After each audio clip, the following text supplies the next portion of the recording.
والصلاة والسلام على رسول الله وعلى آله وصحبه ومن والاه. Page number 104.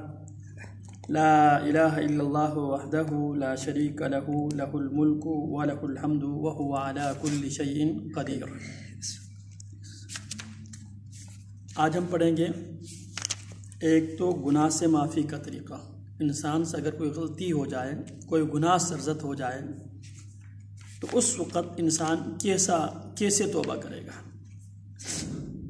معافی کس طریقے سے انسان معافی مانگے گا. اس کے لیے جب بھی انسان سے کوئی غلطی، کوئی گناہ، کوئی لغزش سرزد ہونے کی صورت میں انسان وضو بنائے گا. وضو کرنے کے بعد 2 رکعت نماز ادا کرے گا اور اللہ رب العالمین سے اس گناہ سے، اس غلطی سے، اس لغزش سے توبہ کرے گا. توبہ کے لیے 3 باتوں کو مد نظر رکھنا ضروری ہے. ایک تو یہ جو غلطی ہوئی ہے اس غلطی پر انسان کو شدید قسم کی ندامت ہو، پشیمانی ہو، افسوس ہو. دوسری چیز وہ یہ تہیہ کر لے، یہ عزم کر لے زندگی میں دوبارہ اس غلطی کو ریپیٹ نہیں کروں گا.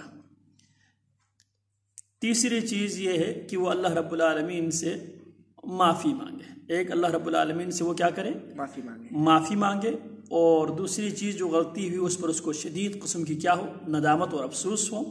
اور تیسری چیز وہ یہ پکا عزم اور ارادہ کر لے، پختہ ارادہ کر لے کہ مستقبل میں، فیوچر میں اس غلطی کو دوبارہ ریپیٹ نہیں کیا جائے گا. یعنی سب سے پہلے وہ وضو بنائیں گے، 2 رکعت نماز پڑھیں گے. 2 رکعت نماز پڑھنے کے بعد جو غلطی ہوئی ہے اس سے اللہ رب العالمین سے معافی مانگیں گے. اور وہ یہ عزم کریں گے کہ آئندہ میں اس غلطی کو دوبارہ نہیں دہراؤں گا. اور تیسری چیز وہ اس غلطی پر کیا ہو، اس کو پشیمانی ہو، ندامت ہو، افسوس ہو. یہ ہے اگر غلطی کا تعلق، گناہ کا تعلق، لغزش کا تعلق خالق اور مخلوق کے درمیان ہو. اگر آپ اللہ کے حقوق میں سے کسی حق میں کمی اگر آپ نے کی ہے تو اس وقت آپ یہ 3 باتیں مد نظر رکھیں گے. ایک، غلطی پر افسوس و ندامت. دوسری بات، اس غلطی سے فوراً معافی. تیسری بات، مستقبل میں اس غلطی کو نہ دہرانے کا پکا عزم اور پختہ ارادہ. اگر غلطی کا تعلق مخلوق اور مخلوق کے درمیان ہو، مخلوق اور مخلوق کے درمیان ہو، آپ اور آپ کے بھائی کے درمیان ہو، آپ اور آپ کے چاچے کے درمیان ہو، آپ اور آپ کے تائے کے درمیان ہو، آپ اور آپ کے دادے کے درمیان ہو، یا آپ اور آپ کے ملازم کے درمیان ہو، یا آپ اور آپ کے کسٹمر کے درمیان ہو، تو اس وقت کیا کریں گے؟ ایک تو یہ ہے کہ فوراً اللہ سے بھی معافی مانگیں گے، اس بندے سے بھی معافی مانگیں گے. دوسری چیز اس پر اس کو افسوس ہونی چاہیے. تیسری چیز وہ یہ پکا عزم کرے، پختہ ارادہ کرے آئندہ ایسی غلطی نہیں دہراؤں گا. اور چوتھی چیز، جس کے حق میں آپ نے حق تلفی کی ہے اس کا کیا کیا جائے؟ ازالہ کیا جائے، اس سے معافی تلافی کیا جائے. اگر کسی کا مال لیا ہوا ہے اس کا مال واپس کیا جائے. اگر آپ نے کسی کو گالی دے کے اس کی دل آزاری کی اس سے معافی مانگ لیا جائے. ٹھیک ہو گیا؟ یہ 4 شرطیں ہیں. اچھا، دوسری بات آج ہم پڑھیں گے شیطان اور اس کے وسوسوں کو دور کرنے کی دعا. اب شیطان اور اس کے وسوسوں کو دور کرنے کے لیے شیطان انسان کے دشمن ہے، اور دشمن ہمیشہ دشمن کے تاغ میں بیٹھتے ہیں. دشمن کی ہمیشہ کوشش ہوتی ہے میں اپنے دشمن کو کب، کیسے، کس طرح ٹائپ کروں. وہ آپ کو صحیح ٹریک سے ڈی ٹریک کرنے کے لیے، صحیح راستے سے آپ کو غلط راستے پہ لگانے کے لیے، صحیح طریقہ کار سے غلط طریقہ کار پہ آپ کو لگانے کے لیے اس کی ہمیشہ سے کوشش اور سوچ یہی رہتی ہے. اب قرآن مجید میں اللہ فرماتے ہیں ان الشیطان لکم عدو فاتخذوہ عدوا. شیطان تمہارا دشمن ہے، تم بھی اس کو دشمن سمجھ کر دشمنوں کی طرح اس کو کیا کرو؟ ڈیل کرو. اب معاملہ یہ ہے کہ ہم شیطان کی طرف سے وسوسے آتے ہیں، خیالات آتے ہیں. شیطان بار بار ہمارے قلوب و اذہان میں ایسی باتیں ڈالتا ہے. کبھی گناہ کو ہمارے لیے انتہائی خوبصورت کر کے، مزین کر کے، پرکشش بنا کے وہ پیش کرتا ہے. گناہ کو جب آپ دیکھو نا، ہمیشہ شیطان گناہ کو پرکشش، خوبصورت، مزیدار کر کے کیا کرتا ہے؟ پیش کرتے ہیں، پروجیکٹ کرتا ہے. اب معاملہ یہ ہے شیطان اور اس کے وسوسوں کو دور کرنے کے طریقہ کار کیا ہے، وہ کون سی دعا ہے جس دعا کو پڑھ کے انسان شیطانی وسوسوں سے اپنے آپ کو بچا سکتا ہے. اس میں کچھ باتیں ہم کل پڑھ چکے ہیں. ایک تو جب بھی یہ ایسے خیالات پیدا ہو جائے، ایسا وسوسہ پیدا ہو جائے تو کیا پڑھنا ہے؟ اعوذ باللہ من الشیطان الرجیم۔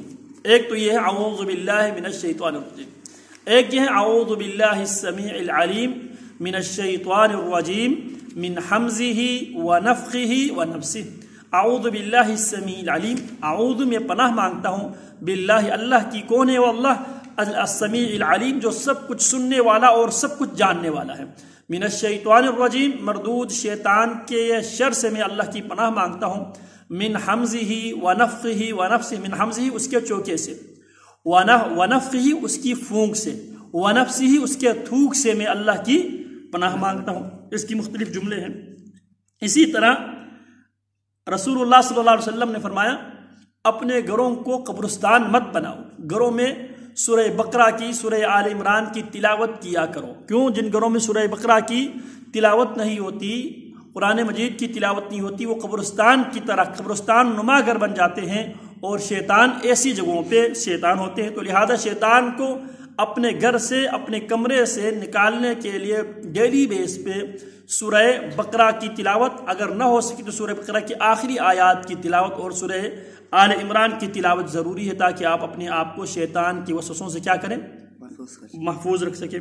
اسی طرح صبح شام کے اذکار کی پابندی کریں اگر آپ اپنے آپ کو شیطان سے محفوظ رکھنا چاہتے ہوں۔ اسی طرح سونے سے پہلے کا جو اذکار ہے اس کو آپ اہتمام سے پڑھیں، اور جاگنے کا اذکار ہے اس کو پڑھیں۔ اسی طرح گھر سے نکلنے کے اذکار ہے وہ اذکار پڑھ کے گھر سے نکلیں، گھر میں داخل ہوتے ہوئے اذکار پڑھ کے داخل ہو جائیں، کھانے پینے میں بھی بسم اللہ پڑھ کے کھانا کھائیں تاکہ شیطان آپ کے کھانے میں شریک نہ ہو۔ اسی طرح جب آپ سورہ آیت الکرسی کی تلاوت، سورہ بقرہ کی آخری آیات کی تلاوت، اسی طرح مسجد میں جاتے ہوئے، مسجد سے باہر نکلتے ہوئے، واش روم جاتے ہوئے، واش روم سے باہر نکلتے ہوئے، ان دعاؤں کو کثرت کے ساتھ انسان کو پڑھنا چاہیے تاکہ وہ شیطانی وسوسے سے اپنے آپ کو محفوظ رکھ سکے۔ اور تیسری چیز جو ہے، نبی علیہ السلام نے فرمایا کہ انسان کو روزانہ ڈیلی بیس پہ 100 بار اس دعا کو کثرت کے ساتھ پڑھنی چاہیے۔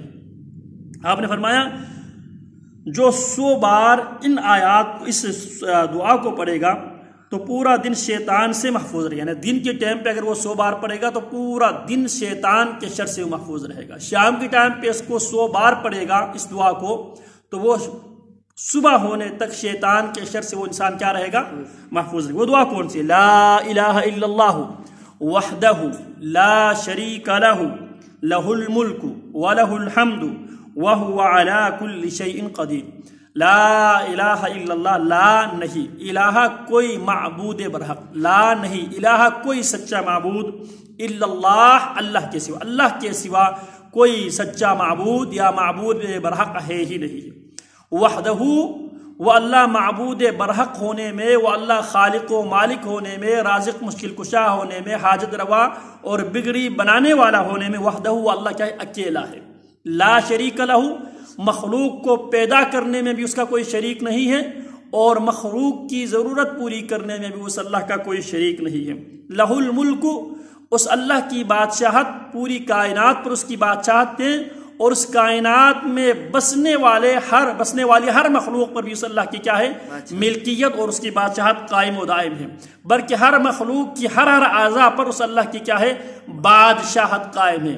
آنکھوں پر اللہ کی بادشاہت، کانوں پر اللہ کی بادشاہت، ناک پر اللہ کی بادشاہت، یہاں تک کہ آپ کی جو پلکیں ہیں اس پر اللہ کی بادشاہت، اور بولنے والی زبان اس پر اللہ کی بادشاہت، کمانے والے ہاتھ اس پر اللہ کی بادشاہت، چلنے والے پیر اس پر اللہ کی بادشاہت، دھڑکنے والے دن اس پر کس کی بادشاہت؟ اللہ کی بادشاہت۔ وَهُوَ عَلَى وَلَهُ الْحَمْدُ، اور سب تعریفیں اسی کے لیے، وَلَهُ الْحَمْدُ، سب تعریفیں، ساری تعریفیں، ہر قسم کی تعریفیں کس کے لیے ہے؟ اس اللہ کے لیے ہے۔ وَهُوَ عَلَى كُلِّ شَيْءٍ قَدِيرٌ، وَهُوَ، اور وہی اللہ، عَلَى كُلِّ شَيْءٍ، ہر چیز پر، قدیر، پوری طرح قدرت رکھتا ہے، پوری طرح قادر ہے۔ ایک ترجمہ یہ ہوا۔ دوسرا ترجمہ ہم اپنے جو موضوع سے متعلق کریں گے، لا الہ الا اللہ، لا نہیں الہ کوئی بھی مجھے شیطان کے وسوسوں سے بچانے والا، لا الہ نہیں ہے شیطان کی وسوسوں سے، اس کے خیالات سے اس کی جو گندی سوچوں سے مجھے محفوظ رکھنے والا الا اللہ، سوائے اللہ کے علاوہ کوئی اور شیطانی وسوسوں سے مجھے بچانے والا، مجھے محفوظ رکھنے والا، شیطانی وسوسوں اور خیالات کو میرے دل و دماغ سے دور کرنے والا، میرے دل و دماغ کو شیطانی سوچ سے، اس کے وسوسوں سے پاک رکھنے والا لا نہیں، الہ کوئی بھی شیطانی سوچ کو، شیطانی وسوسوں کو مجھ سے دور کرنے والا، مجھے ان وسوسوں اور ان خیالات سے پاک رکھنے والا الا اللہ، سوائے اللہ کے، اللہ کے علاوہ کوئی اور مجھے شیطانی وسوسوں اور اس کے خیالات سے دور رکھنے والا، محفوظ رکھنے والا کوئی اور ہے ہی نہیں ہے۔ وحدہ، وہ اللہ کے علاوہ شیطانی سوچ اور وسوسے کو بھی مجھ سے دور کرنے میں اللہ اکیلا ہے، مجھے شیطانی وسوسوں اور سوچ سے محفوظ رکھنے میں بھی اللہ اکیلا ہے۔ لا شریک لہ، اس کام میں بھی اللہ کا کوئی شریک نہیں۔ کس کام میں؟ شیطان کے شر سے محفوظ رکھنے میں بھی اللہ کے علاوہ کوئی اور میری حفاظت کرنے والا نہیں ہے، اور اس کام میں بھی اللہ وحدہ لا شریک ہے۔ لہ الملک، اس اللہ کی بادشاہت مجھ پر بھی ہے، اس اللہ کی بادشاہت شیطان پر بھی ہے، وہ اللہ مجھ سے پاورفل ہے، شیطان سے پاورفل ہے، اور آپ کو آپ کے دشمن سے وہی طاقت آپ کو محفوظ رکھ سکتی ہے جو آپ کے دشمن سے کیا ہو، پاورفل ہو، طاقتور ہو۔ تو وحدہ، وہ اللہ کیا ہے؟ اکیلا ہے۔ لا شریک لہ، اس کام میں شیطانی وسوسوں سے محفوظ رکھنے میں اس کا کوئی شریک نہیں ہے۔ لہ الملک، اس اللہ کی مجھ پر بھی بادشاہت ہے، میرے دل پر بھی بادشاہت ہے، میرے دل و دماغ پر بھی اس کی بادشاہت ہے کہ وہ میرے دل و دماغ میں ایسی سوچوں کو جگہ نہ دے سکے۔ ٹھیک ہے، لہ الملک، اس اللہ کی بادشاہت کس پر ہے؟ شیطان پر بھی ہے، اور میرا اللہ سے جب میں تعلق قائم کروں گا تو میرا اللہ مجھے شیطان کو مجھ سے کیا کر دے گا؟ دور کر دے گا، شیطان کو بھی مجھ سے دور کر دے گا، اور اس کے وسوسوں اور اس کے خیالات کو بھی اللہ مجھ سے کیا کر دے گا؟ دور کر دے گا۔ کیوں؟ کیونکہ بحیثیت مخلوق مجھ پر بھی اللہ کی بادشاہت ہے، اور شیطان بھی بحیثیت مخلوق اللہ کی مخلوق ہے۔ تو مخلوق کو مخلوق کے شر سے محفوظ اور پناہ دینے والا صرف اور صرف خالق کی ذات ہے۔ ٹھیک ہو گیا؟ وَهُوَ عَلَى كُلِّ شَيْءٍ وَلَهُ الْحَمْدُ، سب تعریفیں اسی اللہ کے لیے ہے۔ دنیا میں ہر چیز یسبح للہ ما فی السماوات وما فی الارض، کائنات کی ہر چیز اللہ کی تسبیح، اس کی تعریف بیان کرتی ہیں۔ وَلَهُ الْحَمْدُ، سب تعریفیں اس اللہ کے لیے ہیں۔ وَهُوَ عَلَى كُلِّ شَيْءٍ قَدِيرٌ، وہ ہر چیز پر قادر ہے، ان ہر چیز پر اللہ کیا ہے؟ قادر ہے۔ تو ان چیزوں میں سے چیز کیا ہے؟ شیطانی وسوسے ہیں، اور شیطانی وسوسے کو دور کرنا یہ بھی ان اشیاء میں سے جس پر اللہ کی قدرت ہے، تو لہٰذا وہ ہر چیز پر قدرت رکھتا ہے، ہر چیز پر قادر ہے، وہی قدرت رکھتا ہے کہ مجھے شیطانی وسوسوں سے محفوظ رکھنے کی، شیطانی وسوسوں سے میری حفاظت کرنے کی جو طاقت اور قدرت اور صلاحیت صرف اور صرف کس کے پاس ہے؟ اللہ کے پاس ہے۔ کیوں؟ کیونکہ وہ علی کل شیء، ہر چیز پر قدیر، پوری طرح قدرت رکھنے والا ہے، خوب قادر ہے۔ اس کے علاوہ کوئی اور مخلوق مجھے شیطان کے شر سے، اس کے وسوسوں سے محفوظ نہیں رکھ سکتا۔ ایک بار پھر پڑھیں، لا الہ الا اللہ وحدہ لا شریک لہ، لہ الملک ولہ الحمد وہو علی کل شیء قدیر، جو صبح 100 بار پڑھے گا، شام تک اللہ رب العالمین ان دعاؤں کی برکت سے، اس کی اس اپلیکیشن کی برکت سے اللہ رب العالمین اس کو شیطان کے شر سے محفوظ رکھے گا۔ شام کو 100 بار پڑھے گا تو اللہ رب العالمین اس کی اس اپلیکیشن کی وجہ سے اس کو صبح تک شیطان کے شر سے اللہ اس کو کیا کرے گا؟ محفوظ رکھے گا۔ لا الہ، لا نہیں، الہ کوئی معبود برحق، کوئی سچا معبود، الا اللہ سوائے اللہ کے، وحدہ وہ اللہ اکیلا ہے، لا شریک لہ اس کا کوئی شریک نہیں ہے، لہ الملک لہ اسی کے لیے الملک بادشاہت، ولہ اور اسی کے لیے الحمد ساری تعریفیں، وہو اور وہی اللہ علی کل شیء ہر چیز پر قدیر پوری طرح قدرت رکھنے والا ہے۔ وصلی اللہ وسلم علی نبینا محمد وعلی آلہ وصحبہ اجمعین۔